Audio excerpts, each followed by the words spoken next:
congressional committee held a rare hearing on Capitol Hill Wednesday on the subject of UFOs. It ended with both members of Congress and witnesses pushing for more government transparency on the issue. Here are the details. There's a whole fleet of them. Look on the ASA. My gosh. Something's out there, we don't know what, and we ought to be concerned. We were primarily seeing dark gray or black cubes inside of a clear sphere. That was the message from all the witnesses about unidentified anomalous phenomena, UAPs. Do you believe UAPs pose a potential threat to our national security? Yes. You're talking something that can go into space, go someplace, drop down in a matter of seconds, do whatever it wants, and leave, and there's nothing we can do about it. Nothing. Backed with videos released by the government and their own first-hand observations of what are more commonly called UFOs, the three retired military men, two former Navy pilots and a former Air Force intelligence officer, described mysterious somethings, objects, lights, with astonishing capabilities. These objects were staying completely stationary in Category 4 hurricane winds. These same objects would then accelerate to supersonic speeds, 1.1, 1.2 Mach, and they would do so in very erratic and quick behaviors that I don't have an explanation for. And when the witnesses started talking about what they claim they've been told, it went even further. You said that the government has alien bodies or alien species. I have to be careful to describe what I've seen firsthand and not in this environment. And have you seen any of the bodies? That's something I've not witnessed myself. This is huge. This is worldwide. The whole spectacle was enough to have some committee members openly accusing the government of a cover-up. It is unacceptable to continue to gaslight Americans into thinking that this is not happening. While others, like the witnesses, are calling for more open reporting procedures for anyone who sees anything. We can't be afraid of asking questions, and we can't be afraid of the truth. And now joining me for further analysis on the hearing is scientist Robert Malone. So you've talked about this in a lot of detail. You said there were some bombshell revelations in that hearing. You've also spoken with UFO investigators on this. First, maybe you could provide us with some context. Why are we having a hearing on UFOs? So that's a good question, and it has many different potential answers. So that's a good question, and it has many different potential answers. But it appears that there has been a series of events involving whistleblowers disclosing information.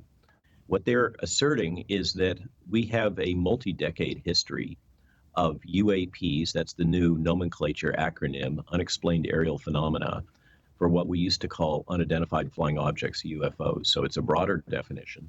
There's apparently assertions that there have been many of these, whatever they are, unexplained aerial phenomena, physical objects shot down and artifacts are recovered.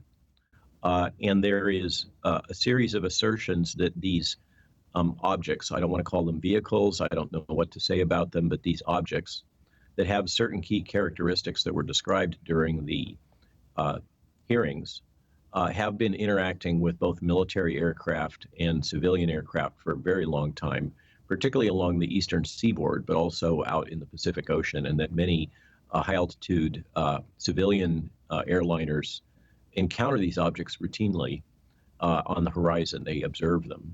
Many of these objects appear to move in formation, and that these objects may represent threats to both civilian and military airspace safety, let's say. There is other physical characteristics like these objects would accelerate rapidly, move both horizontally and vertically up into space or down into terrestrial space, airspace. Their mobility were described as inconsistent with the ability of a human to sustain G-forces, that the kind of acceleration and movement that was observed. Okay, let me just summarize a little bit what you said. So the people who testified, they claim to have witnessed these so-called UFOs, and they described their... Yeah, would you like to say something? Witnessed and or investigated. One of them was a lead on the unit that has been designated for investigating these events.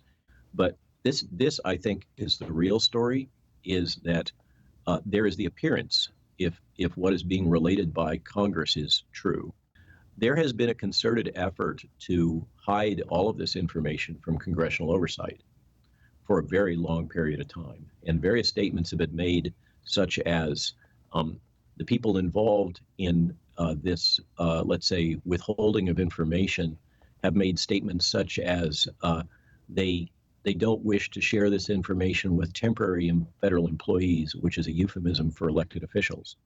So they view elected officials as temporary employees. This very much is embedded in both the intelligence community and the Department of Defense, these activities and this suppression of information and the compartmentalization.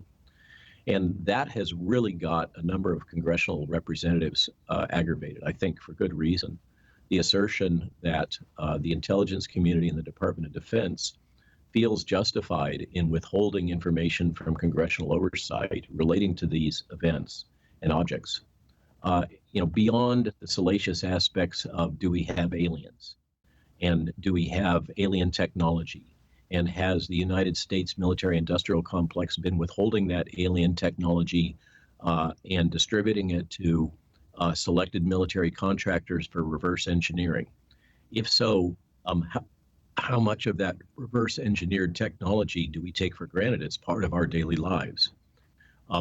What have been the advantages associated with that? If there are craft or craft remains, how have those been distributed to selected contractors, which gives them a opportunity, business and financial wise, to gain not just a competitive edge on our geopolitical opponents, but also on any other competitors in the technology space? So there's a whole cluster of questions around these policies and activities and withholding of information and resistance to congressional oversight that transcends the issue itself of whether or not there is alien life that is interacting terrestrially. And the whole thing is remarkably similar to what we've seen again and again and again now since Operation Mockingbird in the 60s, where we have a coordinated effort by press, corporate media, and the intelligence community to selectively craft and modify narratives using tools like defamation, gaslighting, etc. And we see this, obviously we saw a lot of it during the COVID crisis. We're seeing it deployed politically on a routine basis. And it appears that this has been deployed in this topic area, whatever the merits are, for a very long time. And that, in my mind, is the true story here. Everybody is easily distracted by, ooh, is there aliens here? But whether or not there are, we have an increasing body of evidence that the intelligence community is overclassifying information, withholding information, resistant to congressional oversight. There's a whole lot of information that supports what we've already been seeing in terms of whatever euphemism you want to use, the administrative state, the intelligence community, acting in ways that are contrary to the Constitution and to the logic of the role of Congress in guiding appropriations and providing oversight. And as far as I'm concerned, that's the big story right now. Why is this a concern for the public? So that was the core theme, that these events and these technologies and these interactions represent a threat to both civilian and military airspace and air activity. And furthermore, this was consistent with the testimony on this topic is consistent with some other things we've seen. Apparently, both military and civilian pilots who report these things are at risk of losing their job, accreditation, etc.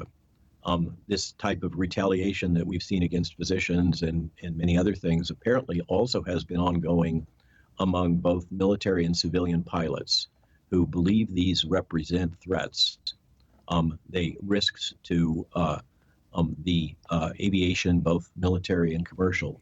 And those threats are not being well characterized. They're not being mitigated. They're not even allowed to be captured. There's no system apparently in place to allow pilots to report these.